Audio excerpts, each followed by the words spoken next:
Good afternoon. Welcome to our service this afternoon of scripture, music and prayers as we spend time at the foot of the cross on this most holy of holy days. As part of this service there will be some space, there will be some music, and you'll be invited to join in with the prayers as we go. When it comes to the music, feel free to sing if you know the words, but I invite you just to let the music wash over you as we enter into that first Good Friday. The readings that we'll be using are telling the story of that first Good Friday from John's Gospel. We'll be starting in John chapter 18, and we'll be telling the story of that first Good Friday in three sections. So if you want to reread that afterwards, you can do so in John chapter 18. We keep a moment of quiet as we bring ourselves before God.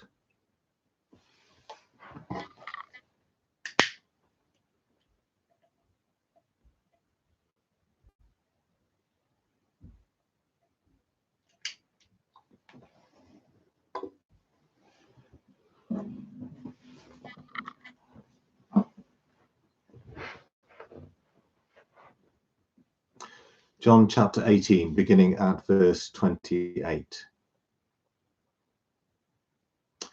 Then they took Jesus from Caiaphas to Pilate's headquarters. It was early in the morning. They themselves did not enter the headquarters, so as to avoid ritual defilement and to be able to eat the Passover. So Pilate went out to them and said, "What accusation do you bring against this man?" They answered, "If this man were not a criminal, we would not have handed him over to you." Pilate said to them, "Take him yourselves and judge him according to your law." The Jews replied, "We are not permitted to put anyone to death." This was to fulfill what Jesus had said when he indicated the kind of death he was to die. Then Pilate entered the headquarters again, summoned Jesus and asked him, "Are you the King of the Jews?" Jesus answered, "Do you ask this on your own, or did others tell you about me?" Pilate replied, "I'm not a Jew, am I? Your own nation and the chief priests have handed you over to me. What have you done?" Jesus answered, "My kingdom is not from this world. If my kingdom were from this world, my followers would be fighting to keep me from being handed over to the Jews. But as it is, my kingdom is not from here." Pilate asked him, "So you are a king?" Jesus answered, "You say that I'm a king. For this I was born, and for this I came into the world, to testify to the truth. Anyone who belongs to the truth listens to my voice." Pilate asked him, "What is truth?"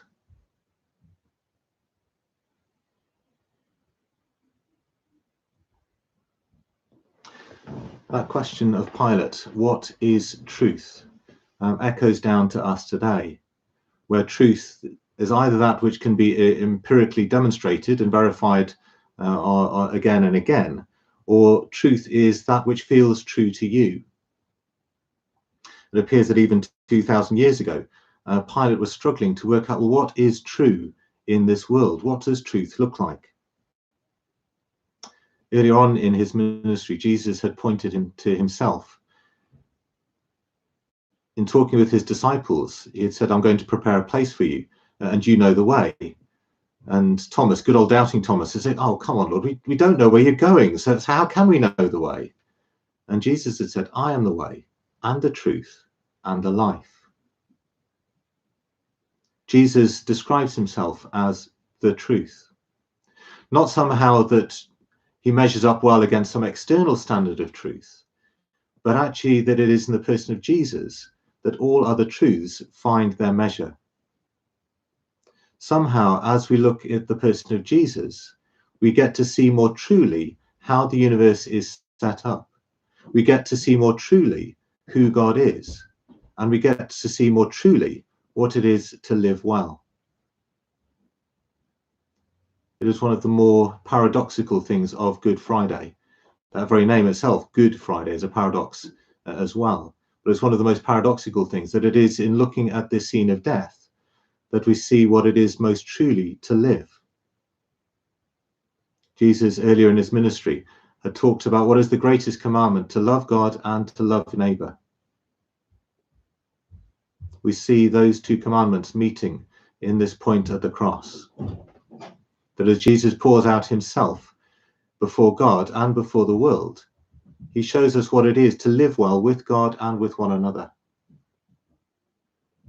We too are called to take up that call of love, knowing that actually in this person of Jesus, there is truth and there is a stable place from which to look out at a world that can seem deeply confusing.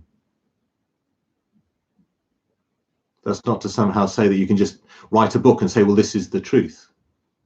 Actually, truth is something which is learnt in engaging with Jesus and following him wherever he goes. And suddenly we're not in the language of the schoolroom, but we're in the language of relationship. We're in the language of discipleship. We're in the language of love. As we sit at the foot of the cross this afternoon, may we see in Jesus what that love looks like.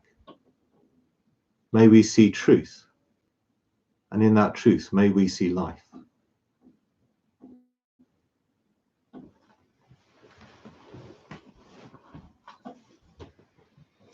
And our first piece of music this afternoon is When I Survey the Wondrous Cross.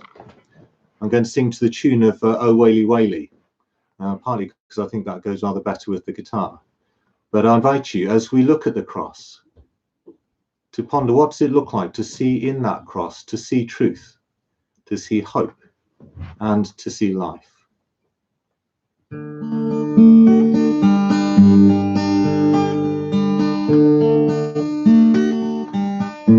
When I survey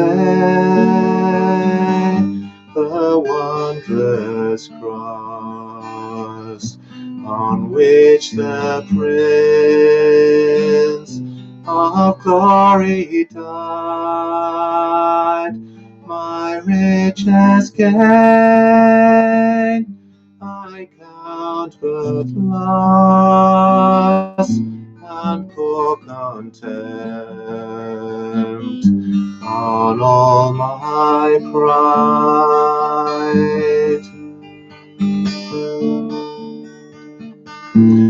Forbid it, Lord, that I should boast, save in the death of Christ my God.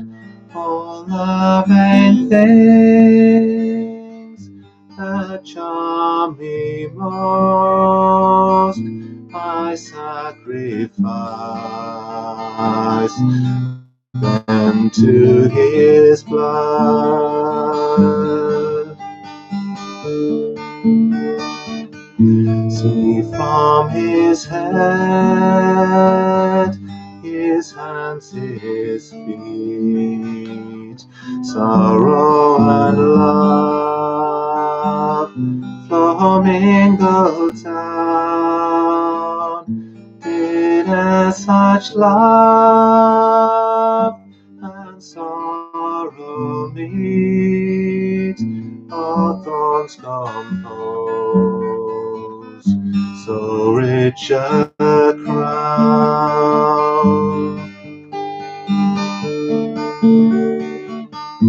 Were the whole realm of nature mine, that were an offering far too small. Love so amazing, so divine, demands my soul, my life, my own.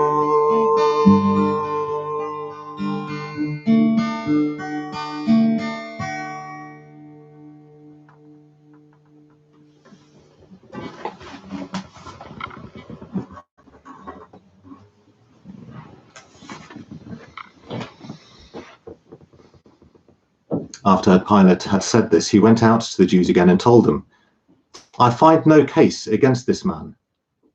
But you have a custom that I would release someone for you at the Passover. Do you want me to release for you the King of the Jews?" They shouted in reply, "Not this man, but Barabbas." Now Barabbas was a bandit. Then Pilate took Jesus and had him flogged. And the soldiers wove a crown of thorns and put it on his head and dressed him in a purple robe. They kept coming up to him saying, "Hail, King of the Jews!" and striking him on the face. Pilate went out again and said to them, "Look, I'm bringing him out to you to let you know that I find no case against him." So Jesus came out, wearing the crown of thorns and the purple robe. Pilate said to them, "Here is the man." When the chief priests and the police saw him, they shouted, "Crucify him! Crucify him!" Pilate said to them, "You take him yourselves and crucify him. I find no case against him." The Jews answered him, "We have a law, and according to that law, he should die because he is claimed to be the Son of God." Now, when Pilate heard this, he was more afraid than ever. He entered his headquarters again and asked Jesus, "Where are you from?" But Jesus gave him no answer. Pilate therefore said to him, "Do you refuse to speak to me? Do you not know that I have power to release you and power to crucify you?" Jesus answered him, "You would have no power over me unless it had been given you from above. Therefore, the one who handed me over to you is guilty of a greater sin." From then on, Pilate tried to release him, but the Jews cried out, "If you release this man, you are no friend of the emperor. Anyone who claims to be a king sets himself up against the emperor." When Pilate heard these words, he brought Jesus outside and sat on the stone judge's bench at a place called the Stone Pavement, or in Hebrew, Gabbatha. Now it was the day of preparation for the Passover, and it was about noon. He said to the Jews, "Here is your king." They cried out, "Away with him! Away with him! Crucify him!" Pilate asked them, "Shall I crucify your king?" The chief priests answered, "We have no king but the emperor."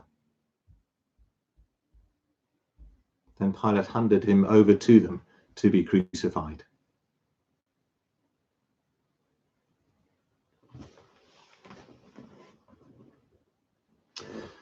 Earlier in his ministry, Jesus had a conversation with the religious authorities about who was king.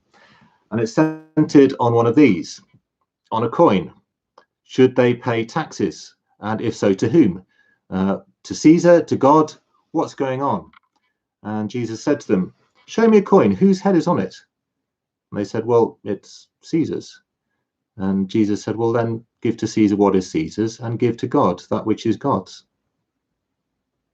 Of course, part of the point that Jesus was making was that actually everything is God's, and that actually there is only one king in all of heaven and earth, and that is God himself. Everyone else derives their authority or cannot claim authority for themselves if they do not acknowledge that power of God above them. We see the chief priests here again, forgetting that lesson of the coin. Earlier in our reading, we're told that they didn't want to sully themselves by entering into Pilate's palace because that would have made them unclean for Passover. Apparently participating in a crooked trial and putting a man to death unjustly, that was okay as long as you kept the religious niceties. They'd kind of forgotten where the priorities were and who was actually in charge.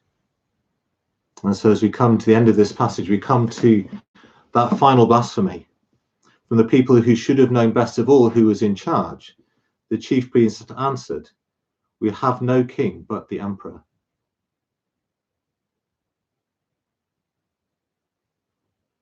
I wonder when we're pushed into a corner where our ultimate loyalties lie. We might feel ourselves being pulled in many different directions, where suddenly the expedient feels the most easy way to go. But actually, we need to remember that actually Jesus is still Lord of all. In these uncertain times, God is still God. We need to pray for our leaders, that they may be those who act wisely and justly. But we must remember that most of all, it is God who is our King.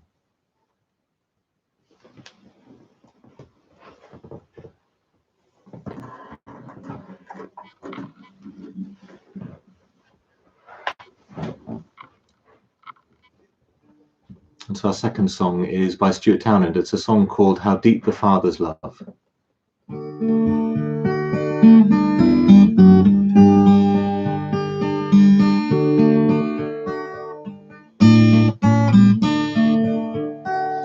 How deep the Father's love for us, how vast beyond all measure, that he should give his only Son to make a wretch his treasure.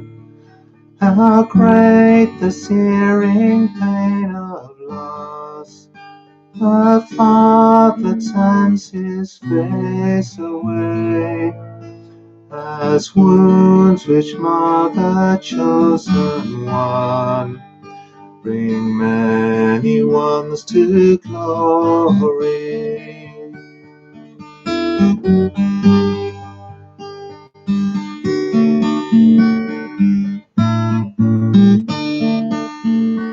Behold the man upon a cross, my sin upon his shoulders. Ashamed I hear my mocking voice call out among the scoffers. It was my sin that held him there, until it was accomplished. His dying breath has brought me life. I know that it is finished.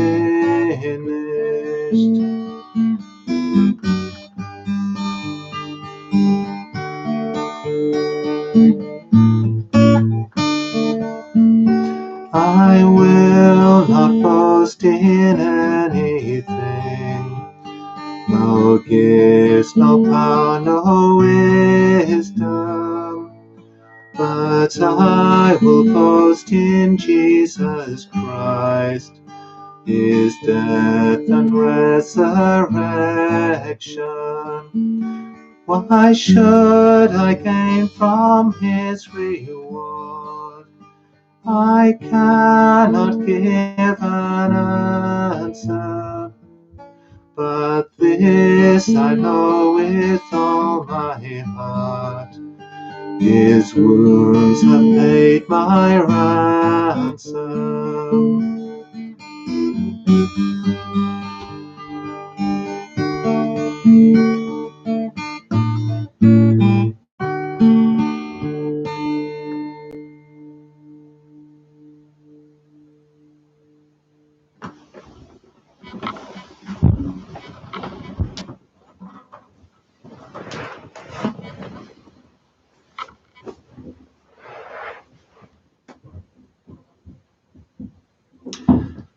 So they took Jesus, and carrying the cross by himself, he went out to what is called the place of the skull, which in Hebrew is called Golgotha. There they crucified him, and with him 2 others, one on either side, with Jesus between them. Pilate also had an inscription written and put on the cross. It read, "Jesus of Nazareth, the King of the Jews." Many of the Jews read this inscription because the place where Jesus was crucified was near the city, and it was written in Hebrew, in Latin, and in Greek. Then the chief priests of the Jews said to Pilate, "Do not write the King of the Jews, but this man said, 'I am the King of the Jews.'" Pilate answered, "What I have written, I have written." When the soldiers had crucified Jesus, They took his clothes and divided them into 4 parts, one for each soldier. They also took his tunic. Now the tunic was seamless, woven in one piece from the top. So they said to one another, "Let us not tear it, but cast lots for it to see who will get it." This was to fulfill what the scripture says. They divided my clothes among themselves, and for my clothing they cast lots. And that is what the soldiers did.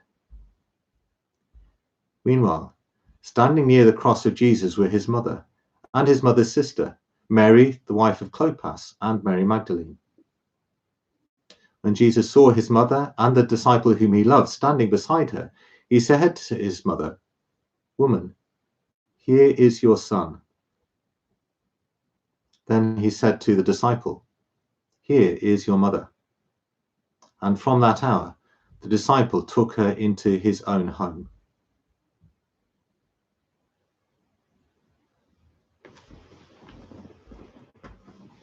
I'm just going to go and get my next illustration.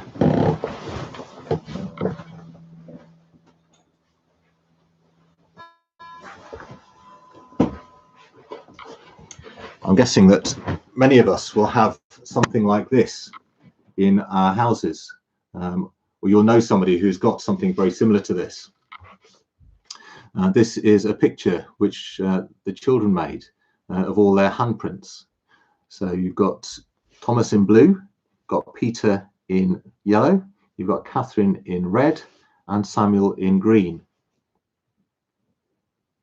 I can't even begin to imagine what it must have been like for Mary, watching those hands that she had held as a child, those hands that would have gone along as a toddler as Jesus learned to walk, holding on to his mother for support.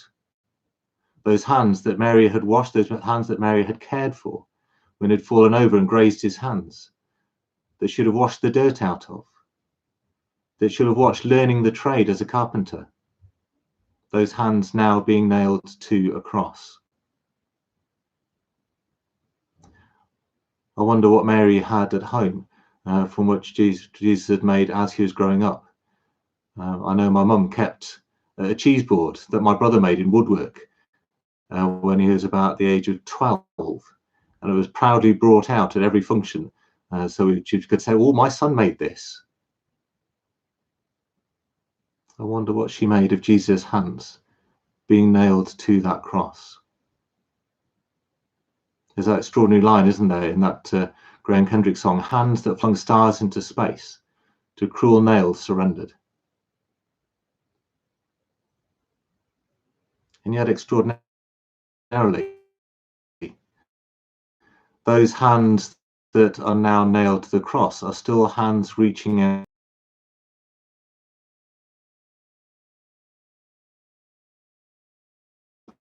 cross, that Jesus looks out and reaches out to his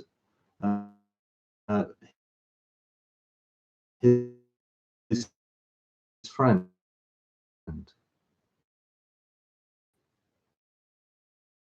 When Jesus saw his mother and the disciple whom he